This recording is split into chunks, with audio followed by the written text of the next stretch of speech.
நான் விதவையான போது என் பெற்றோர் என்னை வேறொருவருக்கு திருமணம் செய்து வைத்தனர். அவருக்கு ஏற்கனவே ஒரு மகன் இருந்தான். இப்போது என் மகனும் ஒரே அறையில் தூங்குவார்கள். ஆனால் நான் காலையில் எழுந்தவுடன் என் மகள் ஒவ்வொரு நாளும் உட்கார்ந்து பெட்ஷீட்டை மாற்றுவாள். பின்னர் அவள் பழைய பெட்ஷீட்டை அமைதியாக துவைத்துவிட்டு தானே குளிக்க செல்வாள். பல சமயங்களில் என் மகள் மயக்கம் அடைவாள். அவள் நாளுக்கு நாள் மிகவும் பலவீனமாகி வந்தாள்.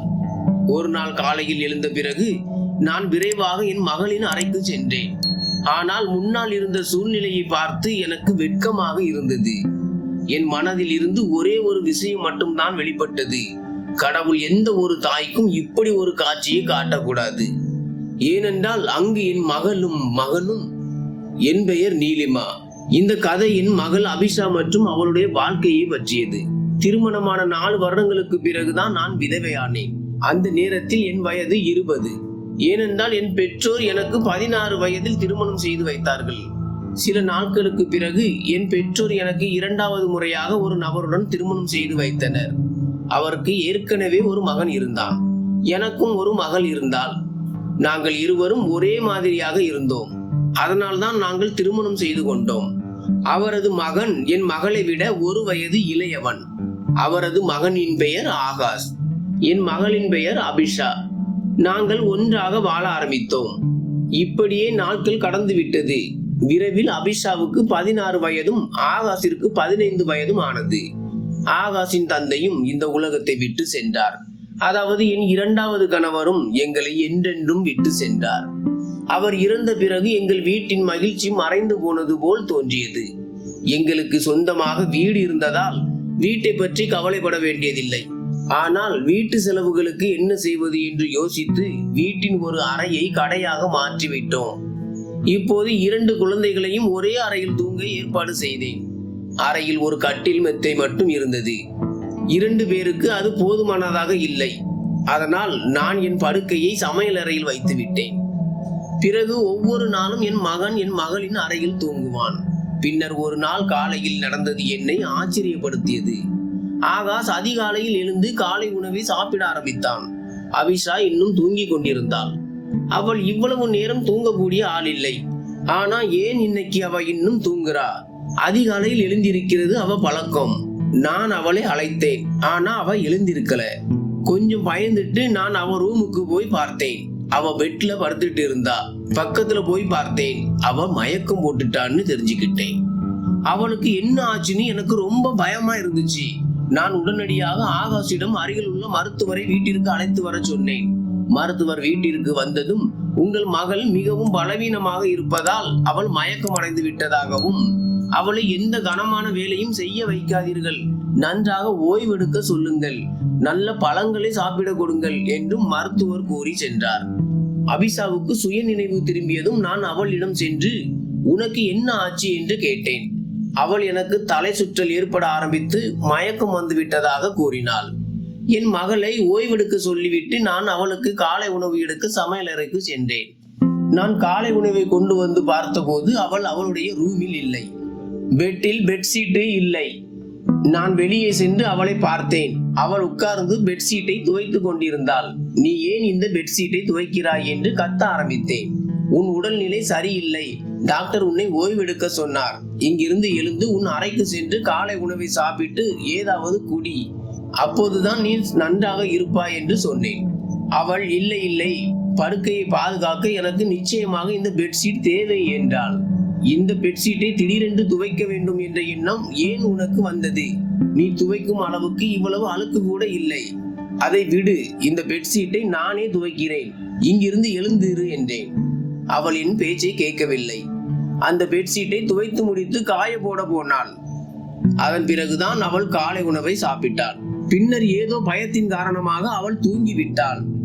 ஆகாஷ் வேலைக்கு சென்றிருந்தான். நான் அவனை 10ஆம் வகுப்பு வரை மட்டுமே படிக்க வைத்தேன்.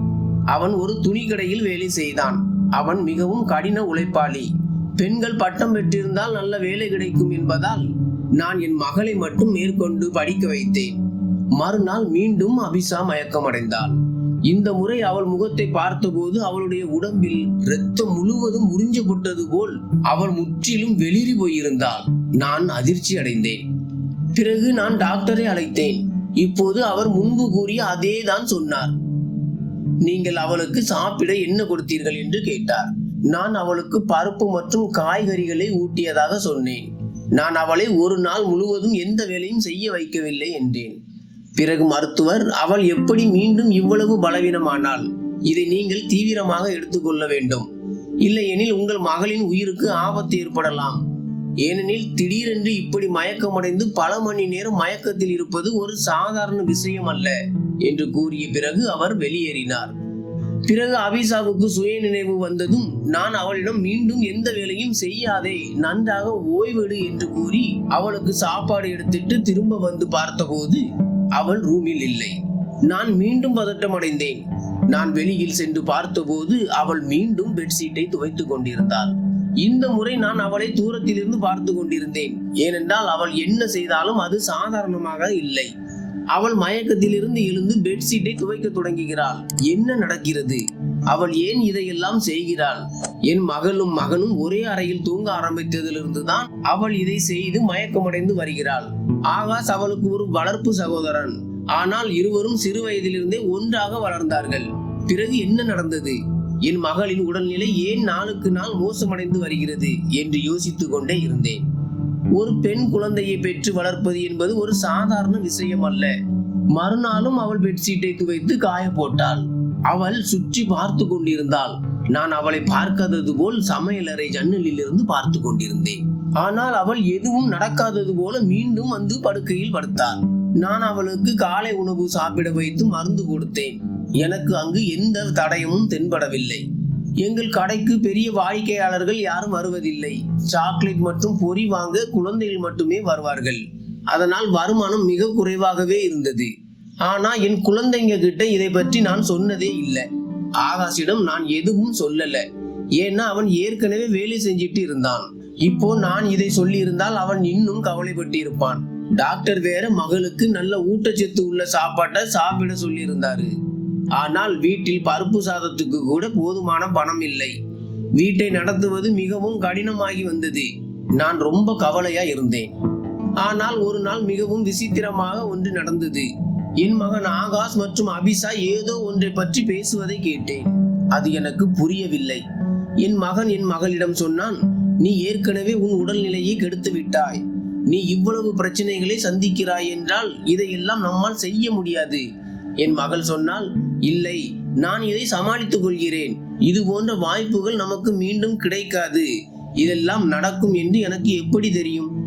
என் மகன், இப்போது உனக்கு தெரியும் அல்லவா, இனி நான் உன் உயிரை பணயம் வைக்க முடியாது என்று சொன்னான். பிறகு என் மகள், இல்லை, இன்னும் 2-4 வாரங்கள் தான் ஆகும். அதன் பிறகு நமக்கு இந்த வாய்ப்பு கிடைக்காது என்று சொன்னாள். இந்த இருவரும் என்ன பேசிக் கொள்கிறார்கள் என்பதை என்னால் புரிந்து கொள்ள முடியவில்லை. பின்னர் ஒரு நாள் என் நெஞ்சை பதற வைக்கும் காட்சியை பார்த்தேன். அதிகாலையில் என் மகள் பெட்ஷீட்டை மீண்டும் துவைத்தாள்.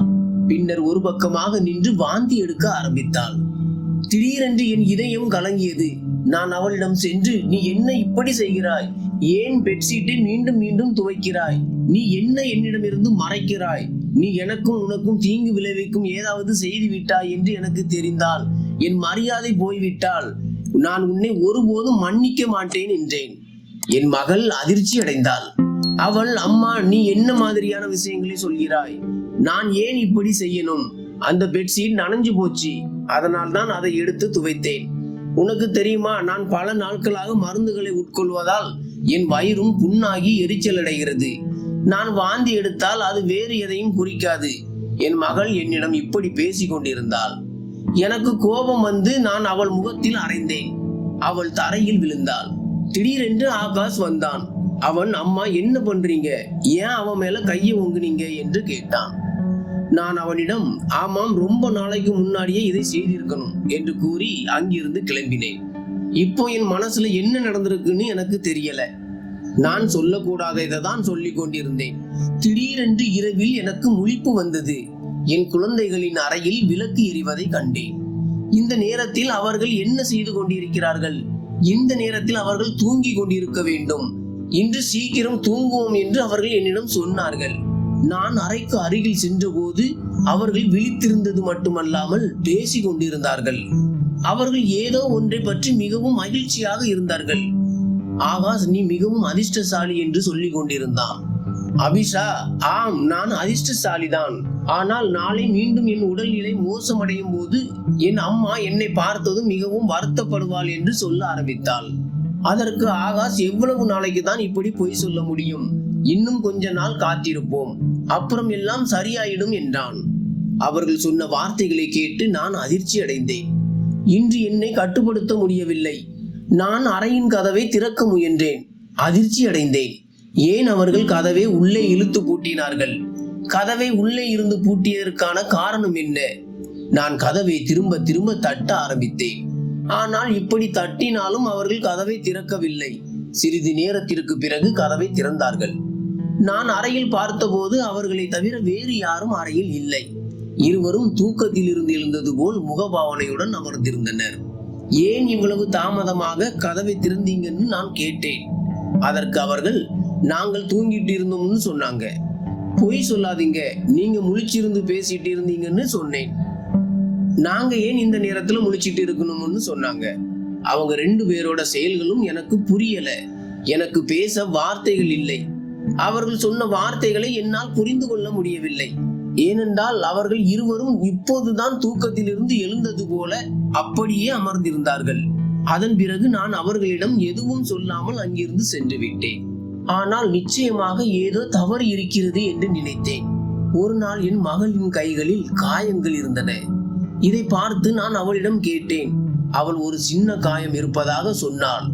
ஆனால் காயங்கள் கையில் இல்லை, விரலில் உள்ளன. என் மனதுக்குள் ஏதோ இருக்கிறது. அதை என்னால் புரிந்து கொள்ள முடியவில்லை. அவள் அதை மறைத்து வைத்திருந்தாள். சில சமயங்களில் அவள் மயக்கம் அடைவாள். சில சமயங்களில் அவள் உடலில் விசித்திரமான அடையாளங்கள் இருந்தன. சில சமயங்களில் அவள் பெட்ஷீட்டை துவைக்க எழுந்தாள். அவள் என்னை அவளுடைய அறைக்குள் செல்ல விட மாட்டாள். என் மனம் வேறு திசையில் சென்று கொண்டிருந்தது. நான் அப்படி நினைக்க விரும்பவில்லை. நான் ஏன் பஞ்சையும் நெருப்பையும் ஒன்றாக வைத்திருந்தேன்? நான் இதை செய்திருக்க கூடாது. அது என் தவறு. இப்போது என்ன செய்ய வேண்டும் என்று யோசித்தேன்.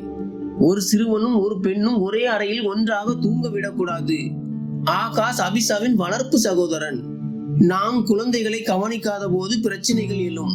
நல்லது கெட்டது எது என்பதை நாம் கவனித்துக் கொள்ள வேண்டும். குழந்தைகள் அப்பாவிகள். தங்கள் அப்பாவிதனத்தால் பல தவறுகளை செய்கிறார்கள். என் மனதில் பல எண்ணங்கள் வந்து கொண்டிருந்ததால் இந்த எண்ணங்கள் அனைத்தும் உண்மையாக மாறினால் தவறு என்னுடையதாகிவிடும். நான் என் மகனையும் மகளையும் கண்காணித்து வந்தேன். ஒரு நாள் என் மகளுக்கு ஏதோ கொடுத்து கொண்டிருந்தான். நான் அவர்கள் பேசுவதை ரகசியமாக கேட்க ஆரம்பித்தேன். இது உன் மருந்து என்று அவன் சொன்னான். இந்த பிரச்சனைக்கு இந்த மருந்தை நீ சாப்பிட்டால் எல்லாம் சரியாகிவிடும். அவன் அந்த மாத்திரைகளை என் மகளுக்கு ரகசியமாக கொடுத்தான். எனக்கு கவலையாக இருந்தது. அவன் அவளுக்கு என்ன மாதிரியான மாத்திரைகளை கொடுக்கின்றான்? அவங்க 2 பேரும் தீர்க்க நினைக்கும் பிரச்சனை என்ன? இந்த மருந்து எனக்கு ஏன் வித்தியாசமாக இருந்துச்சுன்னு எனக்கு புரியல. என் மகளும் உடனே அந்த மருந்துகளை வாங்கி மறைச்சு வச்சுக்கிட்டாள். என் மகன் இரவு தூங்குறதுக்கு முன்னாடி இதை எடுத்துட்டு போ, அப்புறம் மறுநாள் உனக்கு மயக்கம் வரவே வராதுன்னு சொன்னான். 2-3 நாட்களுக்கு என் மகள் உண்மையில் மயக்கம் அடையவில்லை. ஆனால் அதன் பிறகு ஒருவேளை அவளுடைய மாத்திரைகள் தீர்ந்து போயிருக்கலாம். ஒரு நாள் கழித்து அவள் மீண்டும் மயக்கம் அடைந்திருந்தாள். என் மகனும் வீட்டில் இல்லை. அதனால் நான் சூழ்நிலையை பயன்படுத்தி கொள்ள நினைத்தேன். நான் மிகவும் புத்திசாலித்தனமாக என் மகளின் கீழ் இருந்து அந்த பெட்ஷீட்டை இழுத்து சரியாக கட்டி என் அறைக்கு கொண்டு வந்தேன். நான் அதை திறந்து அதில் என்ன இருக்கிறது என்று பார்த்தபோது முதலில் எனக்கு எதுவும் தெரியவில்லை. ஆனால் நான் கவனமாக பார்த்தபோது பெட்ஷீட்டில் வெள்ளை முடிகள் இருப்பதையும் முழு பெட்ஷீட்டும் முடியால் கனமாக இருப்பதையும் பார்த்து நான் திகைத்து போனேன். இவை என்ன மாதிரியான முடிகள் என்று எனக்கு புரியவில்லை. ஏனென்றால் இந்த முடிகள் முற்றிலும் வெண்மையாகவும் சிறியதாகவும் இருந்தன. நான் அதிர்ச்சி அடைந்தேன். என் மகள் மற்றும் அவளுடைய செயல்பாடுகளை நான் கண்காணித்துக் கொண்டிருந்தேன். அதனால் நான் என் மனதில் ஏதோ யோசித்துக் கொண்டிருந்தேன். ஆனால் நான் எந்த முடிவுக்கும் வரவில்லை. அதற்குள் என் மகள் நான் அந்த பெட்ஷீட்டை பார்த்ததை அறிந்தாள். அதனால் அவள் என் அருகில் வந்து அமர்ந்தாள். பதட்டமாக தோன்ற ஆரம்பித்தாள். அதன் பிறகு நான் அவளிடம் என்ன விஷயம், ஏன் பதட்டமாக இருக்கிறாய் என்று கேட்டேன். அதற்கு அவள், அம்மா அந்த பெட்ஷீட் எங்கே என்று கேட்டாள். நான் அவளிடம் எதையும் சொல்லவில்லை. அவள் என்னை விட்டு போக ஆரம்பித்தாள். பிறகு நான் அவள் கையை பிடித்து இழுத்து, நான் எல்லாவற்றையும் பார்த்தேன். பெட்ஷீட்டில் என்னவெல்லாம் சிக்கியிருக்கிறதோ இதெல்லாம் என்னவென்று சொல். நீங்கள் என்ன மறைக்கிறீர்கள்? நான் மிகவும் வருத்தமாக இருக்கிறேன். என் மனதில் மிகவும் மோசமான எண்ணங்கள் தோன்றுகின்றன என்றேன். அவள் என் அருகில் அமர்ந்து, அம்மா, நீங்கள் நினைப்பது தவறு என்று சொன்னாள். உண்மையில் இந்த வீட்டின் நிலை நன்றாக இல்லை என்பதை நாங்கள் பார்த்தோம். வீட்டின் கடையும் சரியாக இயங்கவில்லை. சகோதரனும் அதிக பணம் சம்பாதிக்கவில்லை. நாங்கள் செய்யக்கூடிய எந்த வேலையும் எங்களுக்கு கிடைக்கவில்லை. பின்னர் சகோதரனின் நண்பர் அவருக்கு ஒரு வேலை கொடுத்தார். அவர் 3 முதல் 4 வரையிலான சில பாரசீக பூனை குட்டிகளை வைத்திருந்தார். ஆனால் அவற்றை பராமரிப்பது அவரது சக்திக்கு அப்பாற்பட்டது. எனவே அந்த பூனை குட்டிகளை பராமரிக்கும் வேலையை அவர் எங்களிடம் கொடுத்தார். மேலும் அந்த வேலைக்கு அவர் நிறைய பணம் கொடுத்தார். உண்மையில் சகோதரனும் நாள் முழுவதும் அங்கேயே இருப்பார். ஆனால் இரவில் சகோதரனும் ஓய்வெடுக்க வேண்டியிருந்தது. அதனால் அவன் அந்த பூனை குட்டிகளை அறைக்குள் கொண்டு வருவான். நான் அவற்றை பராமரிப்பேன். அதனுடைய முடி பெட்ஷீட்டில் ஒட்டி கொண்டிருந்தது. காலையில் நான் அவற்றை சுத்தம் செய்வேன்.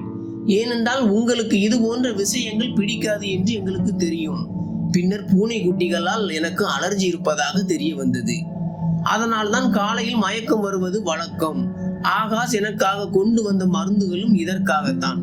அதனால் என் அலர்ஜி குறையும். அம்மா, ஆகாஷின் அந்த நண்பர் மிகவும் பணக்காரர். அவர் இந்த வேலைக்கு எங்களுக்கு நிறைய பணம் கொடுத்தார். அவர் எங்களுக்கு ஒரு நாளைக்கு ரூபாய் 1000 கொடுத்து வந்தார். இன்று நம் வீட்டில் அந்த பூனை குட்டிகளின் கடைசி நாள். ஏனென்றால் இப்போது அவர் அவற்றுடன் வேறு ஊருக்கு சென்று விட்டார். நாங்கள் நிறைய பணம் சம்பாதித்து விட்டோம். வீட்டை வெள்ளையடித்து வீட்டிற்கு தேவையான உணவுப் பொருட்களையும் கொண்டு வர முடியும். உங்களுக்கு செல்ல பிராணிகள் பிடிக்காதுன்னு எங்களுக்கு தெரியும். அதனாலதான் இதை பத்தி நாங்க எதுவும் சொல்லல. ஆனா என் சகோதரனை பத்தி நீங்க என்ன தப்பா நினைச்சீங்கன்னு யோசிச்சு பாருங்க. நீங்க எங்களை ரொம்ப சந்தேகப்பட்டீங்க. என் சகோதரனை பத்தி நீங்க சொன்ன விஷயங்கள் என் இதயத்துல அம்பை போல தாக்கும். அவன் என் வளர்ப்பு சகோதரன்னு எனக்கு தெரியும். ஆனா அவன் என் சொந்த சகோதரனை விடவும் சிறந்தவன். அவன் எப்போதும் நம் குடும்பத்தை பற்றி மட்டுமே யோசித்து வருகிறான். அவனுக்கு நம்மை விட மிகவும் பணக்காரர்களான சொந்த உறவினர்கள் உள்ளனர். அவன் அவர்களுடன் சென்று வாழலாம். ஆனால் அவன் இன்னும் நம்முடன் இருக்கிறான். ஏனென்றால் அவன் ஒருபோதும் நம்மை தனியாக விட்டுவிட விரும்புவதில்லை. அவன் எப்போதும் என்னை அவனுடைய சகோதரியாகவே கருதுகிறான். அவன் என்னிடம் எந்த தவறும் செய்யவில்லை. அவன் நமக்காக நிறைய செய்கிறான். அவன் நாள் முழுவதும் வேலை செய்வான். அதனால் நான் இரவு அவனுக்கு உதவி செய்வேன். இதையெல்லாம் அவன் இரவிலும் செய்வேன் என்று கூறுவான். அவன் நாள் முழுவதும் கடினமாக உழைத்துக் கொண்டிருந்ததனால் நான் அவனை இரவில் ஓய்வெடுக்க சொன்னேன். பூனை குட்டிகளை நான் கவனித்துக் கொள்வேன் என்று அபிஷா கூறுவதை கேட்டு எனக்கு மிகவும் வருத்தமாக இருந்தது. என் மீதே எனக்கு மிகவும் கோபம் ஏற்பட்டது. என் குழந்தைகளின் வளர்ப்பு பற்றி நான் என்னென்ன தவறான எண்ணங்களை நினைத்து கொண்டிருந்தேனோ, என் குழந்தைகள் அதை விட பல மடங்கு சிறந்தவர்கள். அதை நான் யோசித்திருக்க கூட கூடாது. இதை நாங்கள் ஆகாஷிடம் சொல்லவில்லை. அபிஷாவும் எனக்கு முழு விஷயமும் தெரியும் என்று அவனிடம் எதையும் சொல்லவில்லை. இப்போது எங்கள் வீட்டின் நிலைமையும் சரி செய்யப்பட்டது. மெதுவாக நாங்கள் மிகவும் கடினமாக உழைத்தோம். என் மகளும் வீட்டின் அருகில் உள்ள குழந்தைகளுக்கு டியூஷன் சொல்லிக் கொடுக்க ஆரம்பித்தாள். எங்கள் நிலைமை முன்பை விட சிறப்பாக மாறத் தொடங்கியது. படிப்படியாக அது மிகவும் சிறப்பாகி எங்கள் வீட்டில் எந்த பற்றாக்குறையும் இல்லை. நன்றி.